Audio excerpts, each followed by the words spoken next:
Welcome back. My name is Vince, and today I want to do a quick video on how to reset the sequential numbering when you delete a log in N3FJP. So now I just deleted last year's log. I only worked an hour. I think I had 30 some contacts, and the numbers didn't delete. So if I was to add a contact right now, it would come up here as number 36. I'm going to show you how to reset that. Disregard this right here about the rig interface. It's simply because I don't have the radio turned on. Okay, so first we're going to delete this. Delete. Now that's gone. Okay, now to reset the number, you come up here to File, and you come down to Reset Counter. Hit that.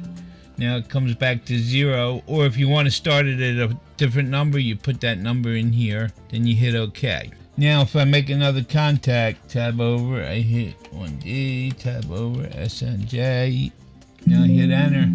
You'll see it started on number 1, like it should. Okay, now I just have to repeat the process to get rid of this contact, and there we have it. Now this is for the Field Day 2024 starting tomorrow. I hope you found it helpful. Please remember to like, subscribe, and ding that bell to catch all my videos. Likes are always appreciated. It helps out the channel.